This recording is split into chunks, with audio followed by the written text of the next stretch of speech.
주님께서 여러분과 함께 요한이 전한 거룩한 복음입니다.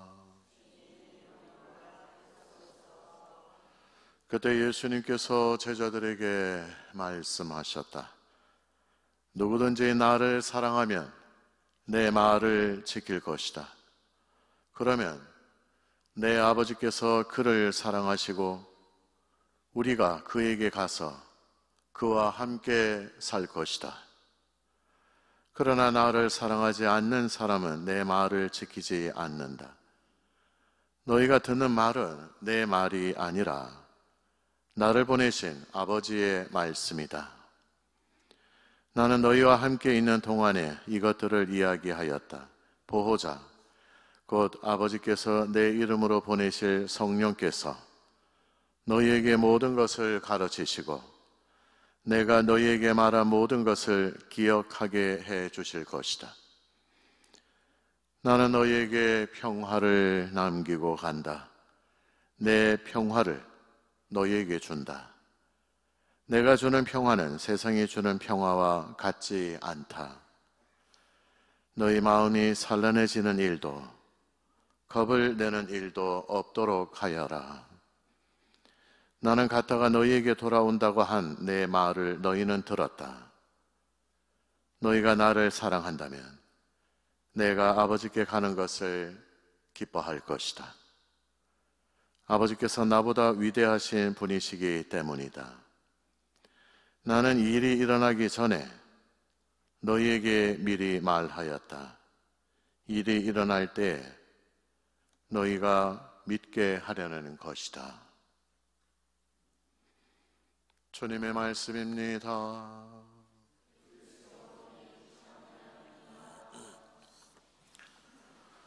참 예수님, 한 주간 동안 잘 지내셨수가? 날이 어떻게 좀 풀렸습니까? 그래, 조석 간에 좀 이렇게 기온 차이가 많은데 건강들 조심하시고요. 부활 제5주일입니다.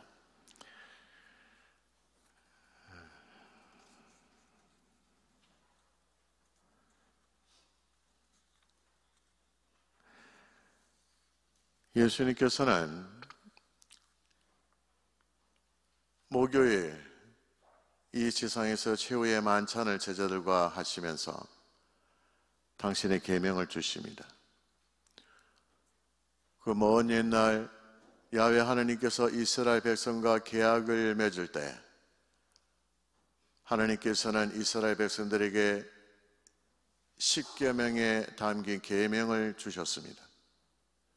계약이 이루어질 때는 그 계약의 내용들이 함께 동반되는 법입니다. 이제 예수님께서는 지상에서 이 모든 일을 다 하시고 아버지의 뜻을 완수하시기 바로 그 즈음에 제자들과 함께 새로운 계약을 맺으십니다.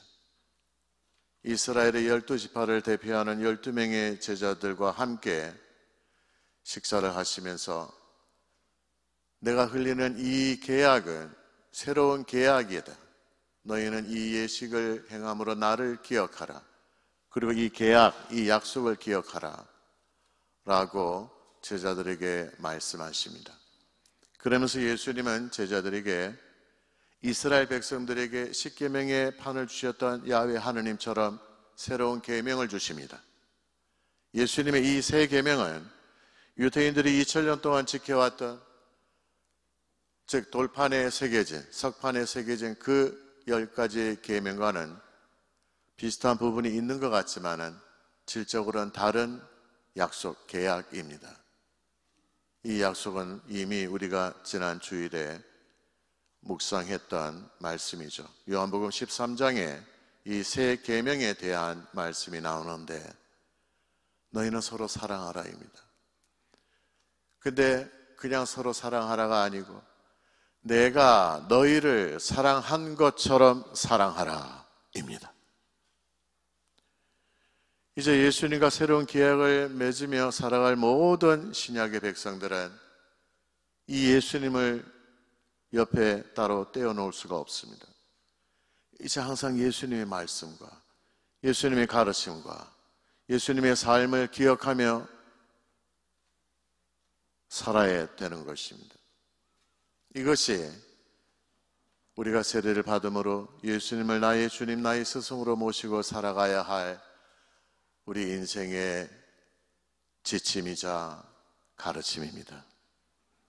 오늘 예수님께서는 당신을 사랑하라고 가르치시며 너희가 나를 사랑하면 내가 너희에게 준 이 계명을 잘 지킬 것이다 라고 말씀하십니다. 너희들이 만일에 이 계명을 지킨다면, 즉 새 계명을 지키며 산다면 나와 내 아버지가 너희와 함께 살 것이다 라고 약속하십니다. 형제 여러분, 믿지 않는 사람들도 서로 사랑하며 삽니다. 그러나 그들의 사랑과 우리의 사랑은 다릅니다. 우리는 이 세상 사람들이 원하는 사랑을 하는 사람들이 아닙니다. 믿음의 사람들은 이 세상의 인본주의나 인도주의를 따라 사는 사람이 아니기 때문입니다. 인본주의 혹은 인도주의자라는 말을 합니다. 그들은 인간의 능력과 성품, 그리고 인간의 존엄성과 행복을 소중하게 여겨야 한다고 외치거나 우리가 인생을 살면서 겪게 되는 고통을 해소하기 위하여 여러 가지 다양한 복지 혜택을 주어야 한다고 강조합니다. 그러나 동시에 믿음의 사람 중에는 이 신앙인을 인본 혹은 인도주의자로 생각하는 경향이 매우 많습니다. 그러나 그렇지 않습니다. 오히려 정반대입니다. 인도주의 혹은 인본주의를 강조하는 것은 하느님께 대한 공개적인 모욕이 될 수도 있기 때문입니다. 왜 그런가 하면 이는 우주 만물의 창조주 하느님 대전 앞에서 예수님의 가르침에는 관심이나 초점을 두지 않고 오로지 인간들의 요구에만 초점을 두기 때문에 그렇습니다. 복음서에 보면은 예수님께서 돈 지갑을 가지고 있는 유다가 했던 말과 거기에 대한 예수님의 반응을 소개하는 대목이 나옵니다. 유다가 저 많은 돈을, 저 예수님 발치에 붓는 저 향유를 돈으로 바꿔서 가난한 사람들에게 도움을 주면 얼마나 좋을 것인가 라고 투덜대는 대목이 나옵니다. 그러나 예수님께서는 다음과 같이 응답하십니다. 가난한 자들은 이 세상 끝까지 너희와 함께 있을 것이다. 그러나 나는 이제 너희와 함께 있을 시간이 얼마 남지 않았구나 이러십니다. 형제 여러분들, 예수님께서 이 세상에 오신 이유는 우리의 고통을 없애주시기 위해서 오신 것이 아닙니다. 우리의 복지를 증진시키기 위해서 오신 것도 아닙니다. 우리의 가난을 없애기 위해서 오신 것도 아닙니다. 우리 인생의 곤란함과 우리 인생의 그 무엇인가를 원하는 원의를 다 채워주시기 위해서 오신 것이 아닙니다. 그분이 오신 이유는 따로 있습니다. 그것은 바로 아버지 하느님의 뜻을 이루기 위함입니다. 따라서 이제 신자들에게 제일 중요한 것은 예수님입니다. 예수님을 사랑하고 예수님 말씀과 계명에 투신해야 합니다. 이게 우리 삶의 본질입니다. 아니, 신부님 왜 꼭 그렇게 살아야 됩니까?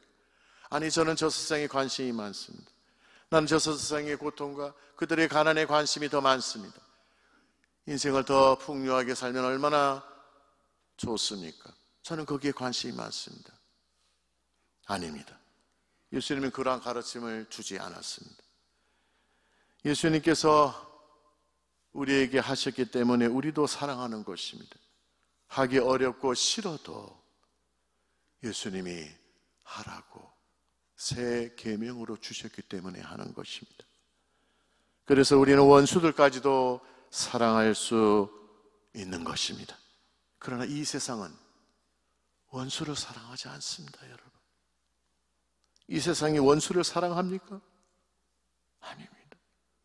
그들은 오히려 그들을 향하여 창을 들이대고 그들의 비수를 꽂습니다. 왜? 그 원수들은 자신들이 걸어가야 할 길에 방해물에 불과하기 때문입니다. 제거의 대상에 불과하기 때문입니다. 그러나 우리는 다릅니다. 우리에게 원수까지도 사랑할 힘은 나에게서 나오는 것이 아니기 때문에 그렇습니다. 내 힘이나 인간의 힘으로 되는 것이 아니기 때문에 그렇습니다. 인도주의나 인본주의로 넘어야 될 산이 아닙니다. 그것은 바로 예수님에게서 나오는 힘으로만 가능합니다. 오늘 예수님은 이 세상에 주는 평화를 약속하지 않습니다. 이 세상의 인도주의자나 인본주의자들의 약속을 하는 것이 아닙니다. 예수님께서 주시는 평화의 약속에는 보증인이 있습니다. 이분이 바로 성령이십니다. 성령께서 하시는 일은 예수님의 말씀을 기억하도록 우리를 초대합니다.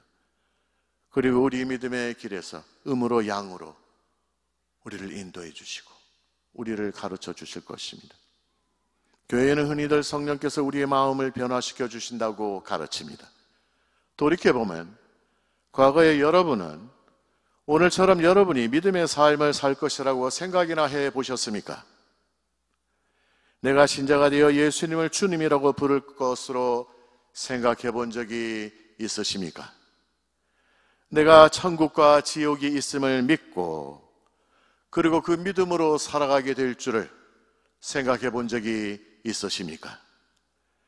내가 사제와 수도자의 길을 걸을 것이라고, 내가 일주일에 한 번 주일 미사에 열심히 참여할 사람이 될 것이라고, 내가 사목회 임원이나 내가 레지오 단원으로 열심한 믿음의 사람이 될 것이라고 생각해 본 적이 있으십니까? 그러나 현재 지금 여러분들의 모습을 보십시오. 무엇이 여러분을 이렇게 만들었습니까? 오늘 예수님께서는 가르치십니다. 이 모든 일을 가능케 하신 분이 바로 성령이시라고 말입니다. 성령이신 하나님은 우리 마음을 바꾸십니다. 그래서 우리는 이전에는 생각해 보지도 않았고 믿지 않았던 것들을 이제는 믿게 되고 그 믿음을 자발적으로 받아들이고 그 믿음을 사랑하기까지 되었습니다. 그리하여 우리는 그 믿음 안에 담겨있는 진실함과 달콤함, 그리고 사랑스러움과 아름다움과 영광스러움도 체험하게 되며 무엇보다도 앞으로 다가올 영원한 나라, 영원한 생명을 바라보면서 그리움에 떨며 하루하루를 삽니다. 그러므로 우리의 마음을 사랑으로 수놓는 믿음은 우리 마음에 하느님의 선물로 창조된 믿음입니다. 따라서 내가 지금 누리고 있는 이 믿음은 선물입니다. 이 믿음은 내가 가지고 싶다고 해서 가질 수 있는 것이 아닙니다. 이 믿음은 내가 만들어야지 생각하고 마음 먹는다고 해서 만들어지거나 얻어지는 것이 아닙니다. 왜냐하면 이 믿음은 하나님께서 내 마음 안에 주신 또 하나의 작은 성령이기 때문입니다. 이 믿음은 억만금을 준다 하더라도 결코 바꿀 수 없는 믿음입니다. 왜냐하면 영원한 생명을 보장하는 믿음임을 우리는 잘 알고 있기 때문입니다. 제가 이제 사목을 하다 보면은요, A라는 성당에서 이제 좀 쉬시는 분들을 만납니다. 그러면은 뭐 3년 정도, 4년 정도 있다고 치면은 해마다 봄에 한 번, 가을에 한 번, 그분 댁을 방문해서 이제는 믿음의 삶을 한번 사셔야죠. 그렇게 초대를 합니다. 그런데요, 뺀질뺀질합니다. 뺀질. 참기름도 그런 참기름이 없습니다. 요리조리 빠져나오고 말입니다.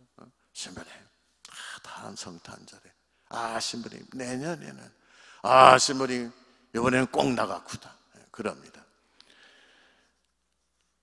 신부들이 오래 못 삽니다. 왜냐하면 화병이 이렇게 막 이게 뭐 깔리게 되어 있습니다. 보면은요. 그래가 제가 B라는 성당으로 이제 인사이동을 이제 하게 됩니다. 그런데 세월은 흘러서요. 뭐 한 3, 4년, 2, 3년 뭐 지나가지고 어쩌다 그 성당에 이제 이렇게 방문하게 됩니다. A라는 이전 성당에. 그럼 그분이요. 그 뺀질뺀질했던 그분이요. 사목회 회장을 하고 계십니다. 꾸리아 단장을 하고 계세요. 소공동체 회장을 하고 계십니다. 뚜껑 열립니다. 아주 그냥. 그래서 제가 물어봅니다. 아니 왜 도대체 나 있을 때 너는 왜 이렇게 안 오시다가 제가 떠나니까 왜 이렇게 오십니까? 근데 이분이 하시는 말씀, 신부님 보기에 너무 죄송스러워서, 너무 부끄러워서, 그래서 이제 새로운 신부님이 오시니까 한번 내 마음을 하나님께 드려야지 하는 마음으로, 그러다 보니까 더욱더 내가 원치 않았던 그런 믿음의 단맛을 느끼게 되며 부족하지만은 또 이러한 하나님의 종으로 살고 있습니다. 이런 대화를 하는 또 이러한 분들이 너무너무 많습니다. 여러분, 내가 이제 사목회 회장을 해야지, 내가 레지오 단장을 해야지 라고 한다고 해서 여러분들이 그런 믿음이 생깁니까? 안 그렇습니다. 여러분, 이 믿음은 내가 원한다고 해서 가지는 것이 아니고, 그리고 내가 원치 않는다고 해서 버릴 수 있는 것이 아니기 때문에 그렇습니다. 형제 여러분, 우리에게 원하시는 하나님의 가장 큰 뜻이 무엇입니까? 나에게 원하는 하나님의 가장 큰 뜻, 그것은 거룩함입니다. 아버지께서 거룩하신 것처럼 우리도 거룩한 사람이 되는 것입니다. 이것이 성경을 통하여 우리에게 가르치시는 하나님의 뜻입니다. 예수님께서는 바로 이러한 하나님의 뜻을 이루시고자 이 세상에 오셨습니다. 거룩함이란 무엇입니까? 그것은 죄와 멀어지는 인생을 의미합니다. 우리가 죄와의 완전한 단절의 순간, 바로 그 순간을 만날 때 우리는 비로소 거룩한 사람이 될 것입니다. 바로 그때가 하나님의 뜻이 이루어지는 때입니다. 오늘 예수님은 성령을 약속하십니다. 그냥 영이라고 하지 않으시고 거룩함의 영, 성령이라고 부르십니다. 왜 그렇습니까? 그것은 성령께서 우리를 구원하시기 위해서 수행하는 특별한 성화의 임무 때문입니다. 우리의 거룩함을 위하여 일하시는 가장 중요하신 분이 바로 성령이시기 때문입니다. 즉 성령께서는 우리 각자가 예수님의 모습으로 거룩하게 변화할 수 있는 과정마다 필요한 힘과 인도와 능력을 주시는 분입니다. 그래서 오늘 예수님께서는 우리에게 성령을 주시겠다고 약속하십니다. 많은 교우들이 묻습니다. 신부님, 내 인생 속에 하나님의 뜻은 어떻게 찾아야 됩니까? 너무나 힘듭니다. 너무나 고통스럽습니다. 이러한 고통 속에서 어떻게 하나님의 뜻을 발견할 수 있습니까? 물론 성령께서는 내 인생 속에 단 한 번도 떠나보신 적이 없습니다. 그분께서는 나를 서울에서 살도록 하기도 하시고 제주도로 이사 오도록 만드시기도 합니다. 내가 이런 직장에 살도록 하기도 하시고 혹은 저런 직장으로 살도록 만드시기도 합니다. 나를 이런 인생으로 꾸며주시다가 또 나를 저런 인생으로 만드시기도 합니다. 그러나 이것보다 제일 큰 인도하심은 나를 거룩함으로 불러주신다는 것입니다. 내 인생의 마디마디, 내 인생의 부분마다 그 마지막 지향점은 바로 거룩함이라는 것입니다. 오늘 예수님께서 우리에게 성령을 주시며 이 지상의 평화를 약속하시는 것이 아니라 하느님의 뜻이 이루어지는 평화, 하느님의 뜻이 완성되는 그 평화, 그 거룩함의 평화를 우리에게 약속하시는 것입니다. 형제 여러분, 마지막 지상의 시간을 보내면서 예수님께서 제자들에게 주시는 말씀, 우리에게 주시는 말씀을 내 양심에 굳은 살을 떼고서 들을 귀를 쫑긋대면서 마음에 새깁시다. 너희가 오늘 듣는 이 말은 내 말이 아니다. 나를 보내신 하늘에 계신 아버지께서 너희에게 하시는 말이다. 그러므로 믿음의 길을 걸으면서 마음이 산란해지는 일도 겁을 내는 일도 없도록 하여라. 나는 나의 평화를 너희에게 주노라.